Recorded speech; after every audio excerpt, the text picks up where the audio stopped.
Hi, I'm Lisa. Welcome to my class studio. In this video, I'd like to show you how to make these beautiful sparkling snowflakes. They're fun, fast, easy to make, and you are just going to love hanging these in your home.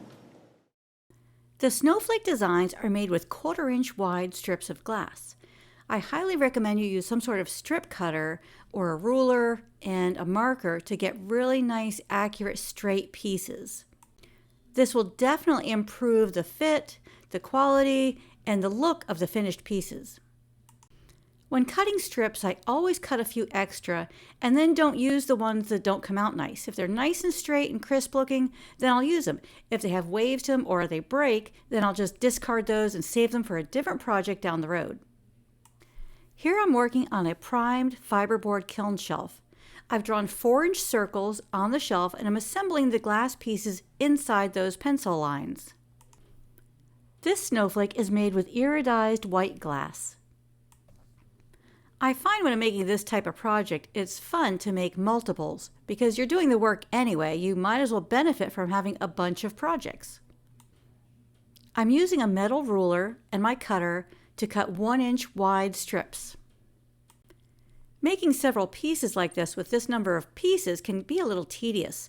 So cutting right there by the board that I'm building on and then assembling made the process seem kind of quicker, less tedious, and a little bit more fun because I could see the projects advancing and building as I went along pretty quickly. I found that I really liked the design when the pieces tapered and were not all the same length. So I have 1-inch strips and 3/4 inch strips. Now I'm going to cut the strips that will represent the long pieces of the pinwheel, those spokes that go from end to end. I experimented with the best way to assemble these. Should I put the spokes on the bottom and then these cross pieces on top? Well, it seemed to work better for me to have the spokes on top of those little support pieces near the end, because otherwise the support pieces wanted to teeter and not really sit steady on top of the spokes. So this method seemed to be a little backwards, but when it came to assembly, it was the easiest method to get these pieces together and have them look neat and pretty and accurate. As I was cutting the pieces, some came out a little long, some came out a little bit short. If they were a little short, I would just put them aside and use them for a different snowflake down the road. If they came out a little bit long, then I would just trim them. But there was a lot of back and forth and adjusting to get these lengths just right. I did cut an angle on the inside of that spoke, so when I put the next piece on, they'll meet nicely and there won't be a big gap there in the center. So plan your assembly, follow the pattern as a guide, but this project is a good idea to have a little bit of flexibility as you're building and allow yourself the opportunity to make a little bit of adjustment as you go in order to get the best fit and the best look that you can. These will be tack fused together, so it's important that you have good contact with the pieces. Otherwise, when you fire them, there won't be enough contact for the piece to be secure and be strong and be able to support itself.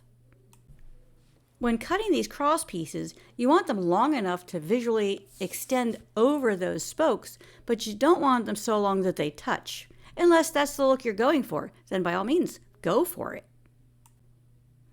I liked that little bit of differentiation between those pieces and that little gap between them. I felt it made the snowflakes look a little lacier, a little more delicate and individual. So, there again, you're the artist, do what works for you and just, keep plugging away at it and, create something that you are proud of and that you're going to enjoy.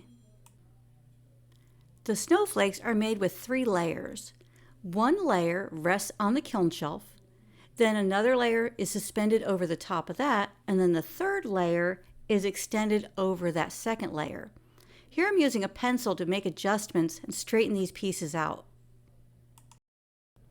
Tweezers would also be real handy at this point. This snowflake is made out of dichroic glass. It's dichroic on clear, and I'm really excited about how this is going to look when the sun goes through it. I'm laying out the base layer. The center is made up of 6 pieces and the ends are cut at an angle so they match nicely together. The outer pieces are cut with a bevel also, so they match nicely, and we try to reduce the gap between those pieces. If they didn't have that bevel, there'd be a big hole there, and then when the piece is on top, it'll fall into that hole, and you'll get a different sort of textural look. Now that's okay if that's what you're looking for. I mean, certainly you could do that. But keep in mind, this is a suggestion for how to put these together. You could certainly, do some variations of your own and make your own unique original designs. And I certainly encourage you to do that. Because every snowflake is unique and one of a kind. So yours should be too. I'm trying to make sure that all the dichroic coating is either up or down and that it's uniform. It doesn't really matter whether it is up or down. It's just a matter of, I thought it would be nice if it was the same. But of course, no matter how hard I try to do that, I always end up with one piece that's either upside down or right side up. So that's okay. Just keep moving. These are decorative. They're pretty. They're, spontaneous sort of designs. So, just keep running with it and enjoy yourself. Have a good time. And don't get too caught up in, the tediousness of putting this together. I purposely chose to use this 1/4 inch wide strip to build the snowflakes because it's flat enough and has enough surface area that when you take layer 1 and then hover or place layer 2 on top, it stays where it's supposed to and doesn't slide off easily. So you could go with narrower strips, but then you'll have a little more time spent assembling the project because those pieces will have a greater tendency to just kind of drop off. So this size seemed to be a nice compromise, narrow enough to look delicate, but wide enough to be easy to assemble. Now that all 3 layers are placed on the kiln shelf, I'm going to take this small bottle with an applicator tip and I'm going to drip liquid hairspray on top of the glass to glue it together.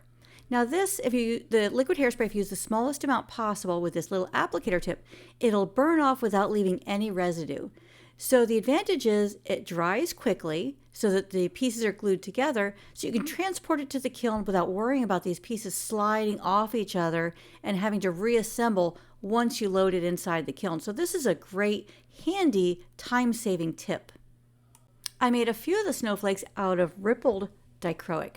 We're going to fire these to a tack fuse temperature, and here they are coming out of the kiln. Aren't these beautiful, delicate, oh my gosh, shimmering little snowflakes? Now you could certainly display them like this, either hang them with like fishing line or just kind of glue them to something or introduce them to another project, which would be great. But look how sparkly these are. Just, oh my goodness, that dichroic, the way it shines, the rainbow colors we're getting, just fabulous. I'm just thrilled with the way these came out. I can't pick a favorite. Each one is its own individual, spectacular little beauty. The iridized white has a nice presence to it. It really shows nicely, and it'll show up on a nice variety of backgrounds, light or dark. While the dichroic just will show up, spectacular, also in different environments, but it'll be a little bit different. And that's exactly why I try doing projects like this with a variety of different materials, because I go into the project thinking, oh, I'm going to love it made out of a certain material, certain way. And then when I try and experiment with different techniques, I find out that some of those other techniques are equally as beautiful. I'm so thrilled with the way the snowflakes came out that I was concerned they would be too delicate to hang on their own. They wouldn't be durable and last year after year like I hope. So I thought, well, why don't I take some clear glass, cut some 4-inch circles, and then I'll tack fuse the snowflakes to that, and then they'll be much more durable and long lasting. This is a 4-inch circle. I cut it with the circle cutter, then use my handheld cutter to make some relief scores, and then I'm using my pliers to remove that excess material to get the circle as clean and neat and round as possible.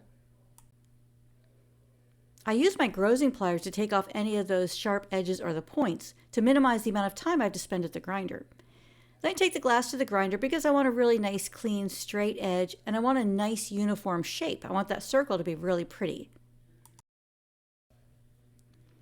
Wherever I have bumps where 2 score lines intersected, I stay a little bit longer and move the glass back and forth to get a uniform shape. So where the circle is really clean and neat and just the right shape, I just buzz around the edge. But if there's a bump there, I stay a little bit longer to remove that area and make it smooth.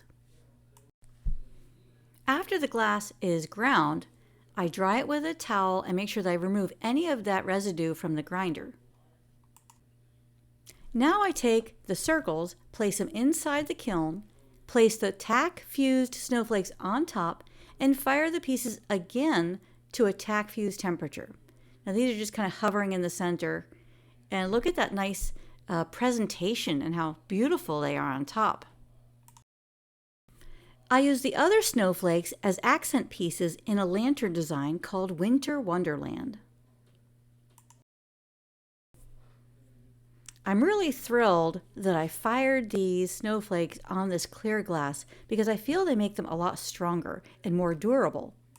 They retain their delicacy and that beautiful sparkle, but now I feel confident that if I hang them in a window or hang them, from a tree or hang them anywhere, that they'll be long-lasting, durable, and look beautiful forever. There are several options for displaying these pieces. I decided to glue these jewelry bales to the back and use that as a means to add a ribbon and hang these snowflakes. I'm using E6000 adhesive, put a little bit on that metal tab on the bale, and then we'll attach that to the back of the clear glass. And I'm going to place the bale in such a way that the snowflake hides it so it's less obvious and doesn't distract from the design or the beauty or the delicacy of these snowflakes. You have other options when hanging these. You could drill a hole in them. You could display them in a stand. You could, incorporate them into another piece of fused glass. So you have a lot of options here. So, keep that in mind. You don't necessarily have to do it this way. This just seemed the right solution for me at the time and a nice way to display these particular pieces. It would also be beautiful if you put a bale on the bottom of two of them and hung them as in a row, as a string, as a cluster. That would be lovely too.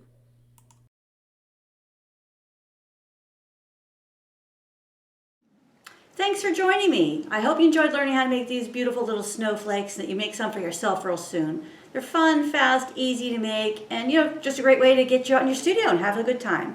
And they don't take a whole lot of material, so it's a win-win all around. So get out there and make some of these snowflakes. You're gonna have so much fun.